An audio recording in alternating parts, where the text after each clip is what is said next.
بسم اللہ الرحمن الرحیم. ناظرین، آج ایک ہی موضوع پہ بات کریں گے کہ شریف خاندان اداروں کو کیسے تقسیم کر رہی ہے اور ریاست اور اداروں کو آپس میں لڑانے کی کیا کوشش ہو رہی ہے، اور کیا اگر وہ اس میں کامیاب ہوں گے تو اس کے نتائج کیا نکلیں گے. حالانکہ کامیابی کی صورت نہیں ہے، صرف نرمی ہے جو اس خاندان کے ساتھ برتی جا رہی ہے، اور یہی نرمی پاکستان کے لیے تباہ کن ہے.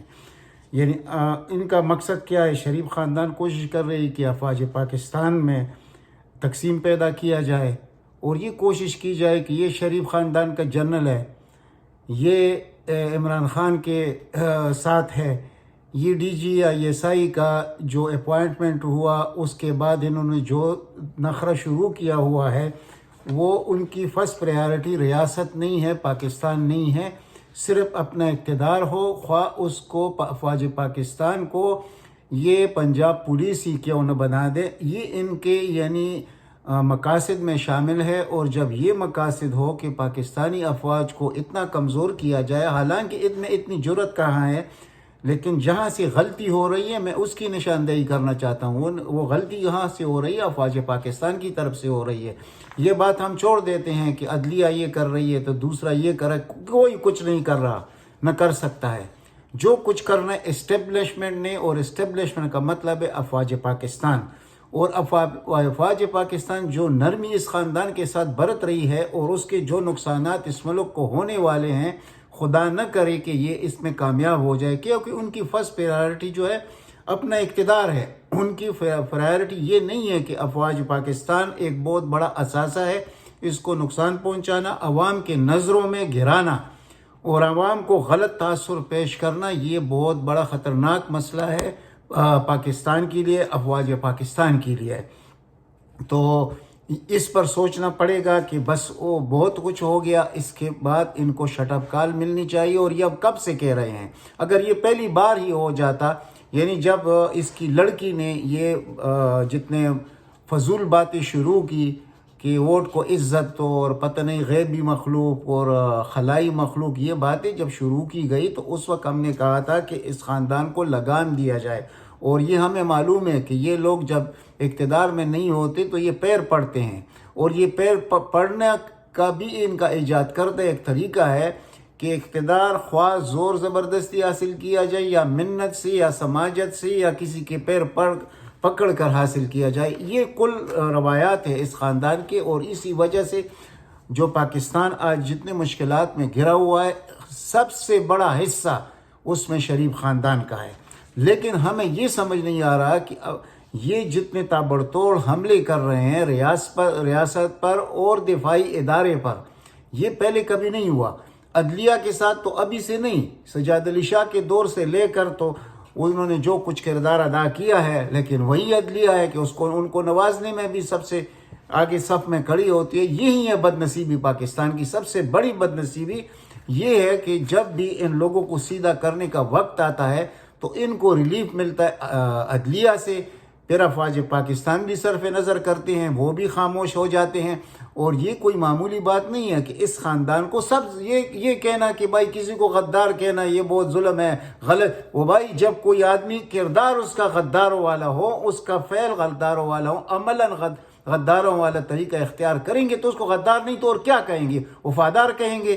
یعنی ایک طرف ملک کو لوٹے، تباہ اور برباد کرے، منی لانڈرنگ کرے، عدالتوں کے سامنے بھی سب کے ثابت ہو، ہر ایک چیز موجود ہو، لیکن ان کو کوئی سزا نہ ملے، ان سے کوئی ریکوری نہ ہو، پھر ریاست پر حملہ آور ہو، افواج پاکستان پر حملہ آور ہو. اس سے بڑھ کر غداری ہم کس کو کہیں گے؟ اس سے بڑھ کر تو کوئی چیز ہو نہیں سکتی. کیا اس خاندان میں اتنا طاقت ہے تو کسی صفائی کے جواب بھی نہیں دے سکتے؟ یہ سب فضول باتیں ہیں کہ کسی کو غدار کہنا نہ کہنا، ہم کہیں گے جو کچھ نظر آ رہا ہے.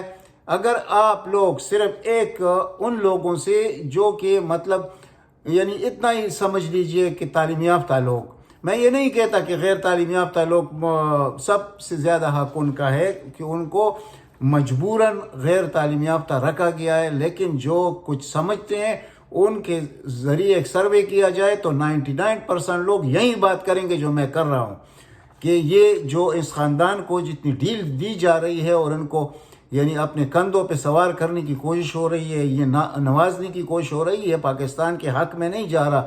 یہ بہت خطرناک بات ہے۔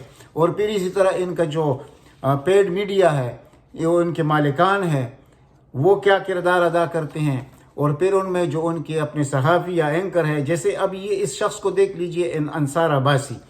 اگر ہمارے افواج ہر آدمی کو موقع پر کڑا کر کے اس سے پوچھ گچھ کرتے، یعنی وہ میں یہ نہیں کہتا کہ وہ عدالت بنے، یا یہ عدالت کی بات نہیں ہوتی۔ جس ملک میں سیکیورٹی ادارے ہوتے ہیں ان کو ہر قسم کا اختیار حاصل ہوتا ہے، اور جو اختیار نہیں بھی حاصل ہوتا وہ بھی حاصل کر لیتے ہیں۔ تو ان کے لیے اس ایسے جیسے لوگوں کو ٹھیک کرنا۔ اب انصار عباسی کا عجیب ایک بیان ہے کہ حکومت مجھے اور شکیل الرحمان کو رگیدنے کی کوشش کر رہی ہے۔ او بھائی، آپ کا مسئلہ تو اس فراڈی چیف جج کے ساتھ ہے، جو نواز خاندان نے کس طرح اس کو چیف جج بنایا، پھر کس طرح سے اس اپنے مقاصد حاصل کیے، اور پھر اس کو کس طرح استعمال کیا جعلی حلف نامے میں، اور پھر وہ جعلی ویڈیوز آئے، وہ دوسرا نورانی یا کیا نام ہے، احمد نورانی، اس کو کیسے استعمال کیا۔ شریف خاندان کا یہی وتیرہ ہے، اسی میں یہ وہ پلے بڑے ہیں، ان کا یہ فراڈ کا اور یہ طریقے ان کا ہے۔ اب ادھر سے جب آپ لوگ ایک دوسرے کے ساتھ تھے، یعنی غیرت کا وقت جب آتا ہے، تو اس نے تو آپ سے انکار کر دیا وہ عدالت میں کہ نہیں بھائی، اس کے ساتھ تو میری کوئی بات بھی نہیں، اور بات تو حلف نامہ شائع ہونے کے بعد ہوئی۔ تو ادھر تو قصہ تو عطر بن اللہ صاحب کے سامنے اسلام آباد ہائی کورٹ کے، تو جن کو لگ رہا ہے کہ ہم تو اندر جانے والے ہیں، تو اب ایک دوسرے پہ ڈال رہے ہیں، تو اس میں حکومت کا کہاں سے رگید رہی ہے ان کو؟ یعنی یہ دوغلے لوگ ہیں۔ یعنی اس شخص کو دیکھو، اس نے کیسی داڑھی چوڑی ہوئی ہے، کس قسم کی وہ باتیں کر، جو شخص ہمیشہ نیچے دیکھنے والا شخص، تو اس سے دور رہو۔ وہ شخص ہے انصار عباسی۔ اس نے ہر وقت فتنہ کھڑا کرنا ہے، اور جعلی صحافت کے ذریعے اس کو جو کچھ بھی دیا جاتا ہے وہ کرتا ہے۔ اس کو کوئی یعنی سوچ نہیں ہوتا کہ یہ پاکستان کے مفاد میں ہے کہ نہیں، کیونکہ یہ ان لوگوں کا مفاد تو اپنا ذاتی سیلف انٹرسٹ ہوتا ہے، ان کا مفاد تو پاکستان کا ہوتا نہیں ہے۔ تو ان لوگوں کے ساتھ یعنی اور یہ ایک ہیجان پیدا کرتے ہیں، پراکسی وار کے ذریعے شریف خاندان کے لیے لڑتے ہیں۔ تو اگر یہ شریف خاندان کے لوگ ہیں تو پاکستان کا ان سے کیا تعلق ہے؟ پھر ان کو سیدھا کرنا پاکستان کے دفاعی اداروں کا کام ہے، جو وہ نہیں کر رہے۔ یعنی دنیا میں بار بار یہ بات کرتا ہوں کہ افواج پاکستان سے عوام پاکستان جتنا پیار کرتے ہیں، دنیا میں کوئی اس کا مثال نہیں ہے۔ لیکن یہاں ان لوگوں کا کردار یہ ہے کہ افواج پاکستان اور عوام کے درمیان دوری پیدا کی جائے، اور عوام کو غلط طریقے سے ایجوکیٹ کر کے یہ ان کے ذہنوں میں بٹھایا جائے کہ بھائی افواج پاکستان ہی اصل دشمن ہے پاکستان کے اور عوام کے۔ تو ایسے لوگوں کو یعنی اتنی آزادی کے ساتھ پاکستان میں چھوڑنا اور ان کو اپنے مقاصد حاصل کرنے تک کچھ نہ کہنا، یہ میں کہتا ہوں کہ یہی کام جو اس ادارے کا ہے وہ نہیں کر رہے۔ اور یعنی دنیا میں وہ سب کچھ کر سکتے ہیں، اتنا طاقتور ادارہ، دنیا کا طاقتور ادارہ، اگر وہ نہیں کرتے تو اس میں تو پھر عوام کا کوئی گناہ نہیں ہے، یہ تو پھر اس ادارے کا گناہ ہے کہ وہ ایسے لوگوں کو، آخر وہ شریف خاندان سے کوئی کیا ڈرے گا؟ یہ تو وہی لوگ ہیں، ان کے متعلق تو مشہور ہے کہ جب یہ طاقت میں ہوتے ہیں تو گریبان پکڑتے ہیں، اور جب یہ کمزور ہوتے ہیں تو پیر پکڑتے ہیں۔ یہ تو یعنی اس کی کل تاریخ ان کا یہی ہے۔ اور پھر یہ دیکھا جائے کہ یہ خاندان ہے کون، اب رسد تک چلی جائے اور پھر وہاں سے اس کا وہ پورا ڈیٹا نکالیے کہ یہ کون سا خاندان تھا، پھر پاکستان آ کر انہوں نے کیا کیا، اور پاکستان میں اقتدار حاصل کرنے کے بعد پاکستان کو کس طرح تباہی کی طرف لے کے گئے۔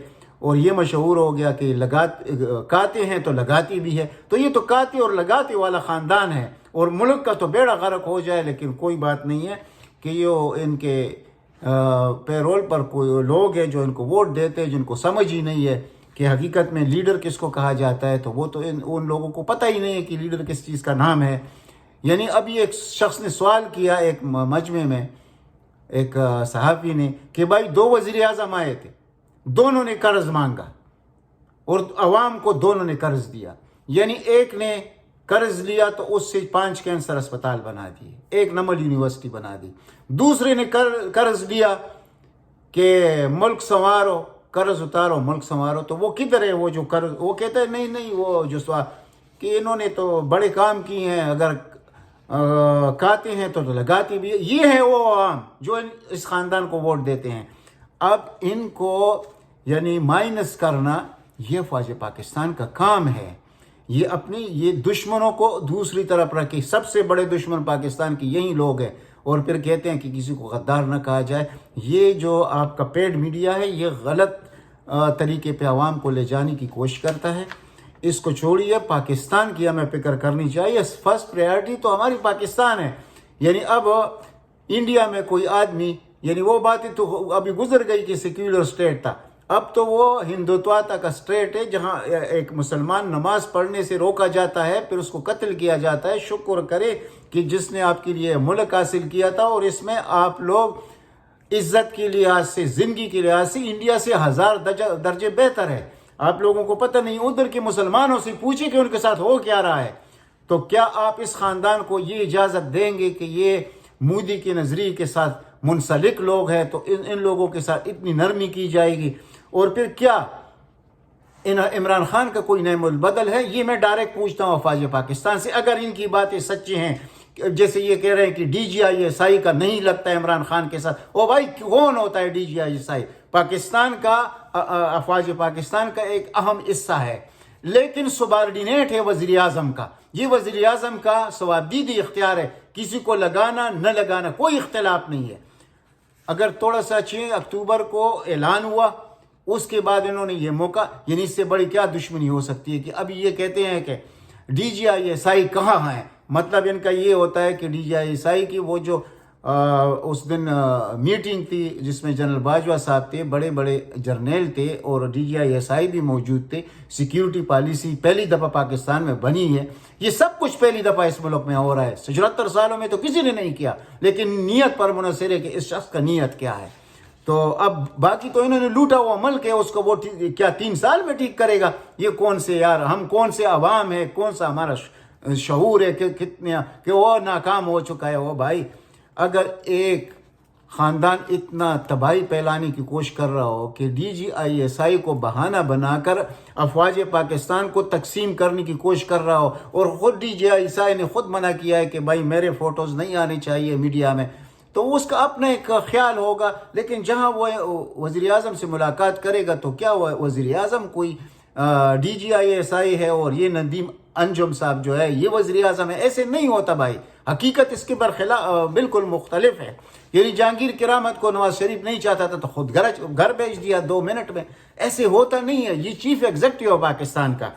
ٹھیک ہے کمزور حکومت ہے تو کمزور حکومت کا یہ مقصد بھی نہیں ہے لیکن میں اس کو کمزور اس لیے نہیں سمجھتا کہ جو اس کے ساتھ کھڑے لوگ ہیں وہ تو اپنی جان دینے کے لیے تیار ہے. یہ تو نہ نواز شریف ہے اور نہ زرداری ہے. میں ہر دفعہ یہ بات کرتا ہوں کر کے تک چکا ہوں کہ شاید کسی کو یہ بات سمجھ آئے. یعنی عمران خان کو چلو ان کی بات ہم مان لیتے ہیں شریف خاندان کی کہ DGISI بھی عمران خان کا مخالف ہے اور جنرل باجوہ صاحب کی بھی کچھ عنایات کرنا چاہتا ہے شریف فیملی پر. تو کیا جنرل باجوہ صاحب کے پاس افواج پاکستان کے پاس عمران خان کا کوئی نعم البدل موجود ہے؟ اور پھر عوام جو دل سے کسی لیڈر کے ساتھ ہے خواہ وہ توڑے ہیں زیادہ ہے. تو کیا میں بار بار یہ لفظ دہراتا ہوں کہ کیا عمران خان کے پاس 10 لاکھ لوگ بھی ایسے نہیں ہے کہ ان کو وہ کال دیں گے تو وہ پھر مٹنے کے لیے تیار ہوں گے؟ یہ لیگیسی ابھی ختم نہیں ہو سکتی عمران خان کی. چھوڑ دیں کہ ابھی پختونخوا الیکشن میں کیا ہوا, کچھ نہیں ہوا. ایک سیٹ پر 10 PTI کے لوگ کھڑے تھے. اب آئے گا عام انتخابات کا اور ابھی بھی وہی بات ہوگی کہ 2/3 میجارٹی پھر ادھر اس کو ملے گی. یہ ایسے نہیں ہے. عوام اتنے شودے نہیں ہے. صرف پارٹی کے اندر یعنی تقسیم موجود ہے اور ابھی سے نہیں ہے. ہم پہلے سے یہ بات کر رہے تھے اور ہمیں معلوم تھا کہ یہ کیا کچھ ہوگا. تو وہ تو ابھی اس کے اوپر ابھی کام ہو رہا ہے. آئندہ کے لیے ایسے نہیں ہوگا. اگر آئندہ کے لیے بھی ایسے ہوگا تو یہ پاکستان کے لیے تباہی ہے. میں یہ نہیں ہم عمران خان کے لیے نہیں کہتے, ہم پاکستان کی بات کرتے ہیں کہ اگر اس وقت پاکستان کے پاس عمران خان کا کوئی نعم البدل ہوتا اور ہمیں یقین ہوتا کہ یہ عمران خان سے زیادہ اچھی طرح ڈیلیور کر سکتے تو ہم اس میں نہ پڑتے ان چیزوں میں. لیکن ہمیں یہ ایمان کی حد تک یقین ہے ایسا کوئی بھی نہیں ہے. تو اگر کوئی ہوگا بھی تو اس کا ابھی ہوں گے تو ایماندار لوگ تو کروڑوں میں ہے پاکستان میں, لیکن وہ لیڈر تو نہیں ہے نہ وہ اس فیلڈ میں ہے. میں اس فیلڈ کی بات کر رہا ہوں کہ اس فیلڈ میں اس کا نعم البدل کوئی شخص نہیں ہے. جب ہم یہ بات کرتے ہیں تو بہت لوگوں کو مرچیں لگتی ہیں، تو مرچ لگنے کی ضرورت نہیں ہے، حقائق کو دیکھنی چاہیے کہ اس کے ملک کو تقسیم کرنے میں، اس ملک کے معاشرے کو آپس میں تقسیم کرنا، اور سب سے بڑھ کر افواج پاکستان کو تقسیم کرنا، اس کا مطلب کیا ہے؟ یعنی یہ پاکستان کی دوست ہے، یہ پاکستان کی دشمن ہے، اور اس کی یعنی میں تو ہر وقت یہ کہتا ہوں کہ اللہ تعالیٰ اس خاندان کی شر سے اور خصوصاً اس کی بیٹی کی شر سے پاکستان کو محفوظ رکھے، ہم تو یہ کہتے ہیں۔ حالانکہ ان لوگوں میں اتنا دلگردے والے لوگ یہ ہے بھی نہیں، یہ کچھ بھی نہیں ہے، اور ان کے ساتھ کیا ہے؟ یعنی میں افواج پاکستان سے یہاں مخاطب ہونے کی کوشش کروں گا کہ بھائی ٹوٹل 14-15 لیڈر ہے جو افواج پاکستان کے خلاف بات کرتے ہیں، نون والے، پھر اسی طرح میڈیا میں 14-15 اینکر ہے، پھر میڈیا مالکان ہے یعنی درجن کے قریب۔ کیا افواج پاکستان ان کی منہ بند نہیں کر سکتے؟ اور یہی بڑا سوال ہے جو آج ہر پاکستانی کے ذہن میں ہے۔ تو جب ہم یہ بات کرتے ہیں تو پھر ان کو سوچنا پڑے گا کہ اب وقت آ گیا ہے، اب دنیا میں جو نئی گروہ بندی ہو رہی ہے اس میں پاکستان کا حیثیت کیا ہے، پاکستان کے سامنے کون کون سی چیلنجز ہیں۔ یہ سب سے بڑھ کر جو معاشی چیلنج ہے یہ کس نے پیدا کیا؟ سب سے بڑا مجرم اس کا شریف خاندان ہے، یعنی 28 بلین ڈالر چھوڑے گئے، خواہ وہ ڈیپیسٹ تھے، کرنٹ اکاؤنٹ خسارہ تھا، جس میں سے صرف 3 رہ گئے، اس حکومت نے وہ ادا کر دیے۔ اور لوگ غلط بیانی سے جب کام لیتے کہ وہ بھائی اس نے تو آتی قرض لینا تو قرض نہ لے گا تو ڈیفالٹ کرے گا ملک کو، جو ان کے قرض ادا کرنے کے لیے ادا کر رہا ہے، تو ملک کو ڈیفالٹ کر کے تو پھر تو ایک ہی بات ہو سکتی ہے کہ ہاں یہ کہے کہ بھائی ڈیفالٹ کرو اس ملک کو، ہمیں خوشی ہوگی کہ پاکستان یعنی کل اس پہ پابندیاں بھی لگ جائے، سب کچھ ہو جائے، لیکن ایسے ہونے والا نہیں ہے۔ انشاءاللہ یہ ملک ابھی لوگ دیکھیں گے یہ کہاں سے کہاں پہنچے گا۔ صرف اس خاندان سے بچانے کی ضرورت ہے کہ اس ملک کو اس خاندان سے بچایا جائے، اور اس کے جو پیرول پر لوگ ہیں ان سے بچایا جائے۔ اور یہ بات بہت اچھی طرح سمجھتے ہیں افواج پاکستان۔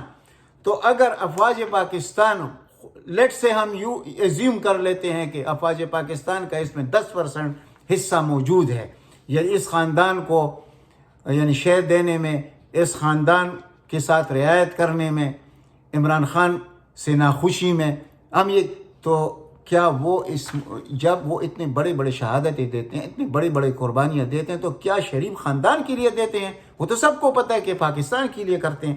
تو جب پاکستان کے لیے کرتے ہیں تو اس سے بڑھ کر پھر وہ کون سے مقاصد حاصل کرنا چاہتے ہیں؟ یعنی ان کو تو سمجھ آنی چاہیے کہ بھائی نہیں، بس شٹ اپ کال دینی ہوگی۔ اگر شٹ اپ کال وہ نہیں دیں گے، اور ایک ہی شٹ اپ کال کافی ہوتے اس پورے خاندان کے لیے، وہ پھر یہ آپ کو نظر بھی نہیں آئیں گے۔ اب ایک اور یعنی ایک قصہ اپنے آپ کی طرف سے شروع کر دیا گیا ہے کہ وہ واپس آ رہا ہے، واپس آ رہا ہے تو حکومت خود چاہتی ہے کہ وہ واپس آئے، لیکن وہ بگوڑا وہ خود کبھی واپس نہیں آئے گا، حکومت اس کو واپس لائے گی۔ وہ اگر ابھی آئے گا تو مجبوری کے تحت آئے گا، کیونکہ اس کا جو ادھر امیگریشن کا مسئلہ ہے وہ ختم ہو گیا، وہ نہیں ملے گا اس کو۔ فراڈی یہ انگلینڈ میں فراڈ نہیں ہو سکتا، یہاں عدالت اور قانون موجود ہے اس ملک میں۔ یہ پاکستان نہیں ہے کہ جہاں کے جج کو بھی خریدو، عدالت کو بھی خریدو، سب کچھ وہ کرو کہ وہ کہیں گے کچھ اور کریں گے اس خاندان کے لیے کچھ اور۔ یہ انگلینڈ ہے، انگلینڈ میں نہیں ہو سکتا ایسے۔ تو اس کو جانا پڑے گا، اور جانا جب پڑے گا تو اس نے پہلے سے اپنے آپ کو ہیروئزم کے لیے اور پتہ نہیں میرے بات ہماری ہو گئی ہے افواج پاکستان۔ وہ افواج پاکستان کا تعلق کیا ہے اس چیز سے؟ افواج پاکستان کا تعلق ہے جو شخص پاکستان کے مخالف بیانیے پہ چلے گا اس کو ڈھیل نہیں دے گا، اس کا سر کچلے گا، اور کوئی بھی ہو۔ تو یہ کام ہے افواج پاکستان کا، یعنی افواج پاکستان کے دشمنوں کو شیر بنانے کا کام نہیں ہے افواج پاکستان کا۔ تو ابھی ایک میڈیا گروپ یہ کوشش کر رہا ہے کہ اس دن جب سیکیورٹی کونسل میں اجلاس ہو رہا تھا تو اس میں D G I S I کا فوٹو نہیں آیا، تو کہتے وہ ندیم انجم صاحب تو کہاں گئے؟ یعنی اس کا مقصد یہ ہے کہ ابھی سے D G I S I کو عمران خان کے خلاف سفارہ کیا جائے اور ہمارے مقاصد حاصل ہو۔ بھائی یہ افواج پاکستان میں یہ بہت ڈسپلن آرمی ہے، اس میں یہ باتیں نہیں ہو سکتی، خواہ کوئی کتنا بھی چاہے گا وہ کر بھی نہیں سکے گا۔ یہ ادارہ بطور ادارہ ان چیزوں کو قبول بھی نہیں کرے گا، تو شٹ اپ کال دینی ہوگی۔ میں بار بار یہ بات کر رہا ہوں، تو اگر شٹ اپ کال نہیں دیں گے تو اس ملک میں اس قسم کی سیاستدان جو پاکستان دشمن کارکردگی میں مشہور ہے، پاکستان کو لوٹنے میں، تباہ کرنے میں مشہور ہے، اور ان کا جو پیڈ میڈیا ہے، ان کے مالکان ہیں، ان کے صحافی ہے، جو پاکستان کے نام سے جلنے والے ہیں اور صرف اپنی شہرت کے لیے پاکستان کو داؤ پہ لگاتے، ان کو شٹ اپ کال دیں گے۔ اگر شٹ اپ کال نہیں دیں گے تو یہ ملک کہیں بہت کوتاہ اندھیروں میں چلا جائے گا۔ تو ہم یہ اسی لیے کوشش کر رہے ہیں کہ یہ باتیں ابھی چھوڑ دی جائے، اور اس موجودہ وزیر اعظم کو جتنا مضبوط کرنا چاہیں گے تو آپ مضبوط کریں۔ یہ پاکستان کی خدمت ہے اس وقت، اور وہ اسی لیے کہ یہ کوئی جاگیر نہیں ہے عمران خان کا، لیکن عمران خان کا نیت، عمران خان کے ارادے اس پاکستان کے لیے، عمران خان کی سوچ اس ملک کے لیے، اور جو نظر بھی آ رہا ہے آن دا گراؤنڈ، جو حقائق ہے اس پہ وہ کام کر رہا ہے، اس ملک کو مضبوط بنیادوں پر کھڑا کرنے کی کوشش کر رہا ہے۔ تو کیا افواج پاکستان کی ذمہ داری نہیں بنتی کہ ایسے شخص کو، کہ وہ جو اس ملک کے لیے یہ اس کی سوچ اور انٹرنیشنل سطح پر اس کا کتنا قدر و منزلت ہے، تو کیا اس کو آپ ضائع کریں گے؟ اور ضائع اس طریقے سے کہ آپ کو شاید علم نہیں ہے کہ یہ خاندان اگر خود نہیں آتا اور ان کے وجہ سے کوئی اور آئے گا اور وہ بھی یرغمال ہوگا شریف خاندان کا، تو اس ملک کا پھر انجام کیا ہوگا، مستقبل کیا ہوگا؟ تو ادھر ہی سے شٹ اپ کال دینا ہوگا افواج پاکستان کو، سب کو دینا ہوگا، کوئی بھی ہے۔ یہ بات ہے کہ یہ کوئی آئینی ادارہ ہے، تو وہ ہم نے سب کچھ دیکھ لیا، آئینی اداروں کو بھی ہم نے دیکھ لیا، ان کی ایمانداری کو بھی دیکھ لیا، ان کے پاکستان کے ساتھ جذبات کو بھی دیکھ لیا، ان کے شریف خاندان کو نوازنے کو بھی ہم نے دیکھ لیا۔ ان باتوں کو ابھی چھوڑ دینا چاہیے۔ خدا کرے ہمارا ملک مضبوط ہو، ہمارے ادارے مضبوط ہو، ہمارا عدلیہ مضبوط ہو، ہمارے ججز مضبوط فیصلے کرے، ہمیں تو اس پہ فخر ہوگا۔ جو کچھ ہم دیکھ رہے ہیں، جو کچھ ہو رہا ہے ابھی، جیسے مریم نواز کی اپیلی چل رہی ہے، اور میں پہلے سے آپ کو کہہ رہا ہوں، کوئی علم غیب نہیں ہوتا کہ کیا ہونے والا ہے۔ خدا اس خاتون کے شر سے پاکستان کو محفوظ رکھے، میں اتنا کہہ سکتا ہوں۔ تو ان ججوں کو بھی سوچنا پڑے گا، جرنیلوں کو بھی سوچنا پڑے گا، کرنیلوں کو بھی سوچنا پڑے گا۔ اب تک اتنا ہی، ملتے اگلی ولاگ میں۔ اللہ تعالیٰ آپ سب کو اپنے